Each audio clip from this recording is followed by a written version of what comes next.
Barron'S Roundtable published May 7, 2024, 3:37 p.m. Eastern Daylight Saving Time. The $10 billion oil pipeline bet. Barron's The $10 billion pipeline could provide the world with a new source of oil. By Jack Denton, Barron's FOXBusiness. Chevron Chairman and CEO Mike Wirth talks the Hess purchase, latest earnings, new oil production projects and the future of the natural gas market in a wide-ranging interview on Mornings with Maria. Video. The end of the oil age is not yet upon us. Chevron CEO Mike Wirth. Chevron Chairman and CEO Mike Wirth talks the Hess purchase, latest earnings, new oil production projects and the future of the natural gas market in a wide-ranging interview on Mornings with Maria. Lightning forks overhead as rain from the Congo rolls in across Lake Albert. A foreman on the East African crude oil pipeline, or EACOP, ushers workers under a corrugated steel roof that becomes percussion for the downpour. Bush music, he says. This team, working on the world's longest heated oil pipeline, faces challenges from forest fires to deadly snakes as it clears land from the heart of Africa to the Indian Ocean. Each day of heavy rain brings 4 days of disruption, and in Uganda about half of the year is the rainy season. Yet the most worrisome delaying force at Pump Station 1, the start of EACOP near the small city of Hoima, isn't weather, fire, or snakes. It's money. A megaproject that has drawn together the fortunes of French energy giant Total Energies, unpredictable Chinese backers, and big Persian Gulf investors still doesn't have its funding entirely in place. Energy Secretary faces grilling on low U.S. oil supplies. Pipeline, oil. Cranes and construction workers at the Tailenga Industrial Area, an area that will host the Central Processing Facility (CPF) of the East African Crude Oil Pipeline (EACOP) in Bulisa, Uganda, on Wednesday, October 25, 2023. The $4 billion EACOP infrast photographer, Luke Drake, Bloomberg via Getty Images. If completed, EACOP will meander almost 900 miles and carry up to 246,000 barrels of crude a day to the Tanzanian port of Tanga, about half as much as the Keystone Pipeline carries into the U.S. from Canada. It will transport a type of waxy oil that isn't normally liquid at surface temperature, and needs to be heated to keep flowing. Heating a pipeline in Africa, where electricity can be scarce, is one reason that EACOP is among the most ambitious and technically difficult energy projects on the continent. It is a jagged, $10 billion stepping stone that could transform Uganda's economy, and provide the world with a new source of oil at a time when conflicts in Ukraine and the Middle East have raised supply fears. Western lenders have shunned EACOP amid environmental and human rights concerns, however, leaving Beijing, long a reliable lender to the developing world and already involved in Uganda's oil fields, as EACOP's obvious savior. Pipeline, oil. A map of the Tailenga project, operated by Total Energies EP Uganda, part of the East African Crude Oil Pipeline EACOP Bulisa, Uganda, on Wednesday, October 25, 2023. The $4 billion EACOP infrastructure will transport 16,000 barrels of oil a day from photographer, Luke Drake, Bloomberg via Getty Images. But China, which is dealing with slowing economic growth and other problems back home, appears to be getting cold feet about the massive project, and Ugandan officials expect China to contribute only part of what they originally expected. China's decision on the pipeline will shed light on whether it still wants to regularly fund legacy megaprojects in the developing world. China's deliberation and years of delay put the future of the project in jeopardy as construction continues to burn cash. Total Energies, EACOP's biggest corporate backer, faces lawsuits from activists and pressure from shareholders on climate goals after years of delay on the pipeline. In a worst-case scenario, Total may face a multi-billion-dollar write-down on its investment in East Africa, which would hit its earnings and probably the stock. In Uganda, EACOP has sparked domestic unrest, but the government remains reluctant to abandon a generational chance to transform one of the world's poorest countries. A Total Energies SE fuel station in Bulisa, Uganda, on Wednesday, October 25, 2023. The $4 billion EACOP infrastructure will transport 16,000 barrels of oil a day from western Uganda to Tanzania's Tanga port on the Indian Ocean coast. Photographer. Luke, we are at a point of no return, says Irene Badab, Uganda's most senior energy civil servant. But even workers at Pump Station 1 know that EACOP is in trouble. They grumble about delays in between showing videos of a cobra they caught the day before. The first oil hitting Tanga will be a dream, one worker says. Officials were more optimistic as recently as September, when Badab told the South China Morning Post that Beijing, through its Export-Import Bank, or EXIM, and Export and Credit Insurance Corp. Sinosur would provide more than half of the $3.05 billion in debt financing needed, with smaller lenders taking up the rest of the slack. The goalposts have since shifted. Badab told Barron'S in an interview that China is now expected to provide just $1.2 billion. Negotiations continue, and public targets to lock up debt financing for the project have been pushed back repeatedly. Uganda is, absolutely, looking to partners in the Persian Gulf as an alternative source of financing, according to Odrek Rubawogo, chairman of Uganda's Presidential Advisory Committee on Exports and Industrial Development, or PACEID. Persian Gulf money may already be in play. Of the $3.05 billion in debt financing that EACOP needs, some $2 billion has been committed by parties besides China, according to Badab, who declined to give further details.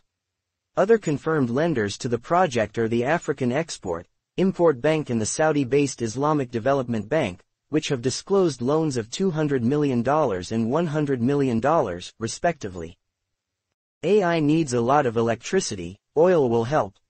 Pipeline, oil. A section of the Kingfisher feeder pipeline, part of the East African Crude Oil Pipeline, EACOP, in Kikubu, Uganda, on Tuesday, October 24, 2023. The $4 billion EACOP infrastructure will transport 16,000 barrels of oil a day from western Uganda to Tan. Photographer. Luke Drake, Bloomberg via Getty Images. Crude oil in the Pearl of Africa. It has been known for at least 100 years that oil lies near Lake Albert, a 99-mile-long body of water in the upper River Nile system over which Congo's Blue Mountains loom. Serious exploration began in the 1980s, after Yoweri Museveni, Uganda's current president, emerged in 1986 as victor in the Ugandan Bush War. Uganda, oil. President of Uganda and chairman of the Group of 77 and China, G77 plus China, coalition Yoweri Museveni delivers his remarks during the opening session of the Third South Summit of the Group of 77 and China in Kampala on January 21, 2024. The G77 plus China I, photo by Luis Tato, AFP, photo by Luis Tato, AFP via Getty Images.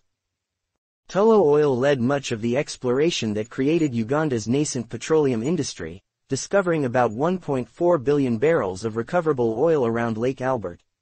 Tullow sold the oil rights to Total Energies and China National Offshore Oil Corp., or CNOOC, in deals from 2012 onward, though it maintains an interest in the pipeline through agreed payments that would come after oil starts flowing. EACOP will be fed from upstream facilities near Hoima operated by Total and CNOOC in co-ownership with Uganda National Oil Company, all three of which are partners in the pipeline alongside Tanzania's national oil firm. In the works since 2013, the project arose out of investors' hesitation to spend billions of dollars getting oil out of the ground without a clear route to global markets. But EACOP was quickly bogged down by delays.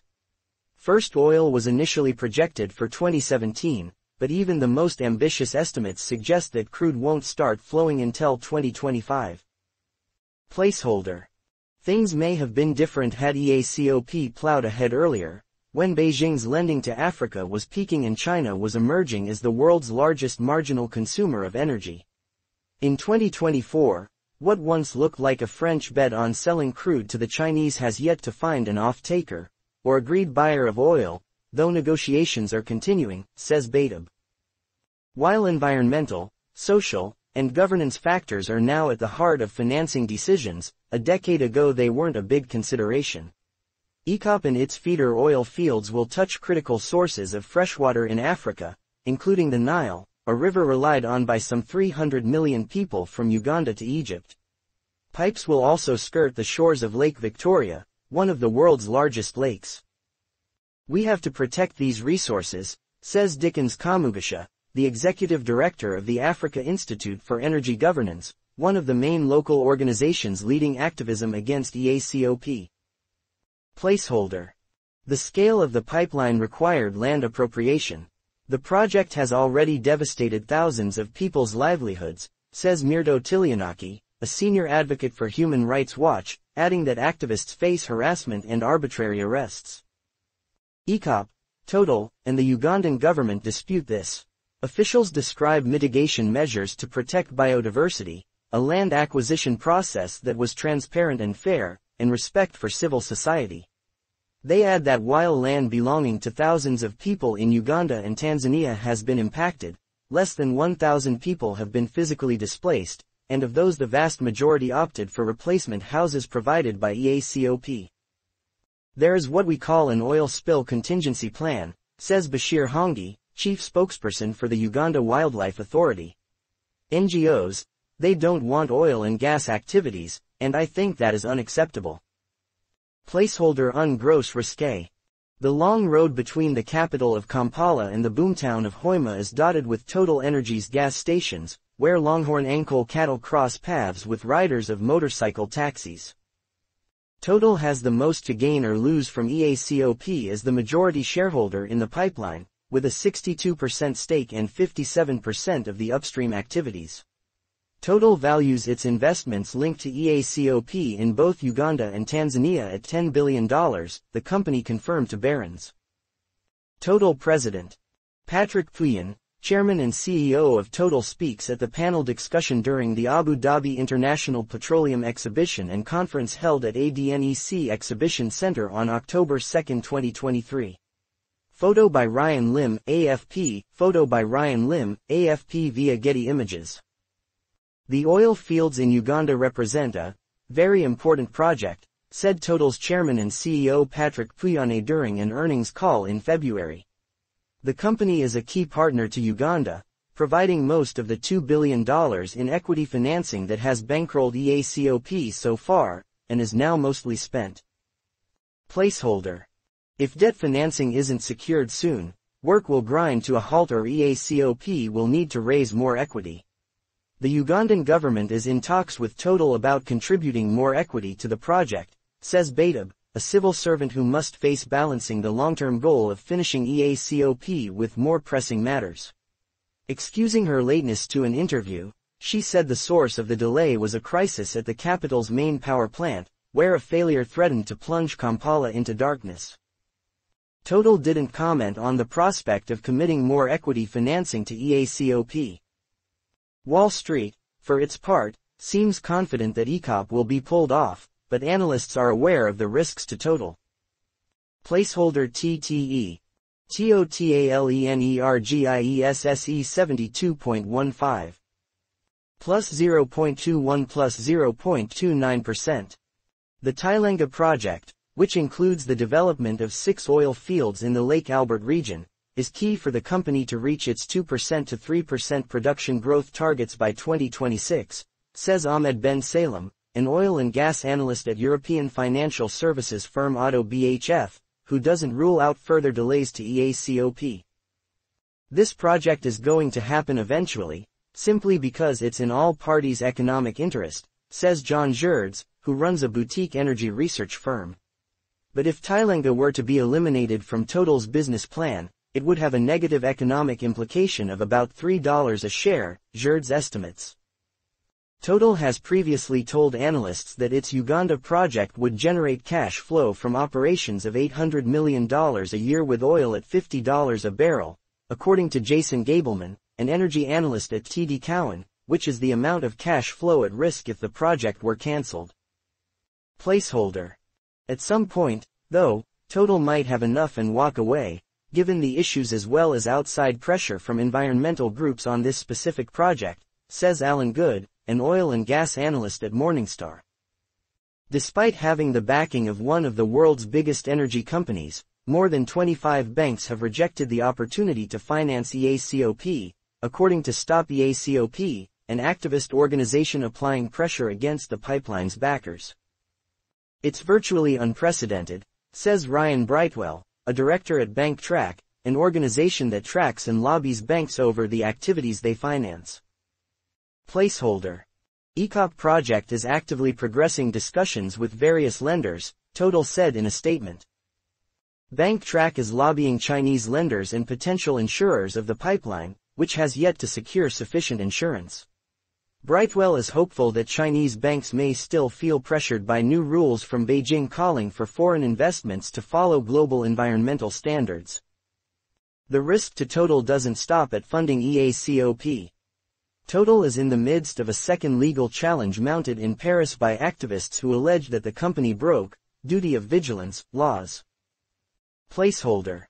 Total declined to comment on ongoing legal cases, but noted in a prior challenge dismissed on procedural grounds that a judge had reviewed the company's plans and found them to be compliant with the criteria for summary proceedings. Some shareholders, too, have turned against Total's expansion of its upstream business. At Total's shareholder meeting last year, a resolution filed by activist group Follow This and 17 institutional investors called for the company to reduce emissions by 2030 in line with the Paris Agreement. The commitment, which would effectively require Total to step back from oil production in Uganda, received 30% of the vote. Total's CEO has maintained the credibility of its climate transition plan, and the company noted that in 2020 it set itself an ambition to get to net zero carbon emissions across worldwide operations by 2050. New investments in oil projects are still required in the short term, Total added, but the focus is on low-cost, low-emissions projects. Placeholder. China's retreat from Africa. Uganda isn't the only country facing funding delays from China. The country's largesse has faded since lending to Africa peaked at almost $30 billion in 2016, a few years after One Belt, One Road was launched. A hallmark of President Xi Jinping's foreign policy, this trade initiative was defined by funding major infrastructure projects, many in the developing world. In 2022, Chinese loans to Africa had fallen below $1 billion, according to tracking from Boston University, including no funding for energy projects. Chinese President Xi Jinping applauds during the joint press conference of the China Central Asia Summit in Xi'an, in China's northern Shaanxi province on May 19, 2023. Photo by Florence Loh, Pool AFP via Getty Images, Getty Images. China's economic issues at home, prioritization of green investment, and exposure to several sovereign debt defaults across Africa have tightened lenders' purse strings when it comes to projects like EACOP, says Oyenterolado Moses, an analyst at Boston University's Global China Initiative. As Chinese lenders have matured, so has the burden to find commercially viable and high-quality growth opportunities, says Jeffrey Yu, a strategist at BNY Mellon. It remains to be seen whether EACOP meets that definition. It is a capital-intensive pipeline in a frontier market expected to operate for just 20 years, with most of that life cycle coming after peak oil demand, based on IEA forecasts. Placeholder. In Uganda, there is recognition of why China has delayed EACOP, namely, the faltering economic growth in China that has rattled global markets over the past year. China has been trying to fix domestic consumption issues, says Rubawogo, who along with leading Uganda's PACEID is the son-in-law of President Museveni.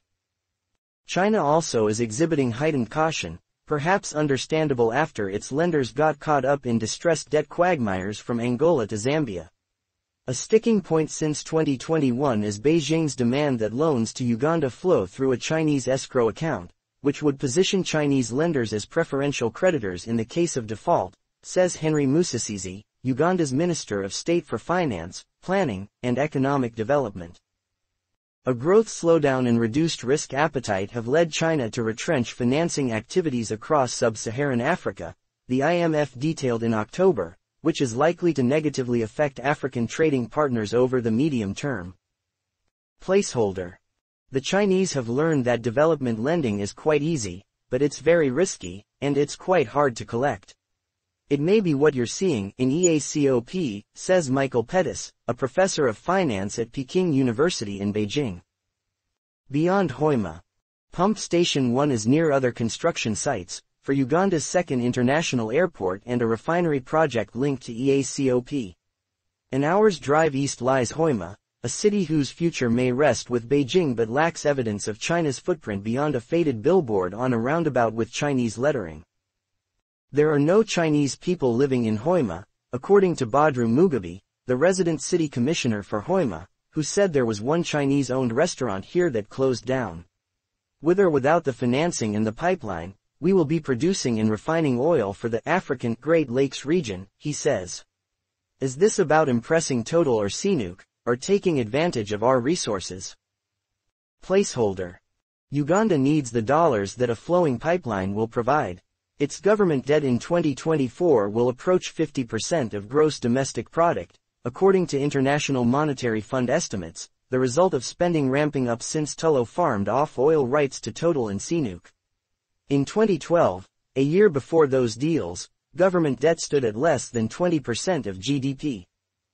Uganda's Ministry of Finance estimates that taxes and dividends from its EACOP stake will net $410 million, though EACOP and associated investments are expected to add some $10 billion to Uganda's GDP, which the IMF estimates at $57.9 billion for 2024.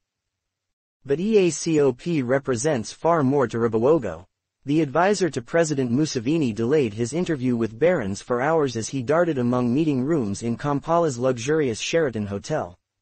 When he found time, it was in what appeared to be a wedding tent hours before nuptials. Placeholder.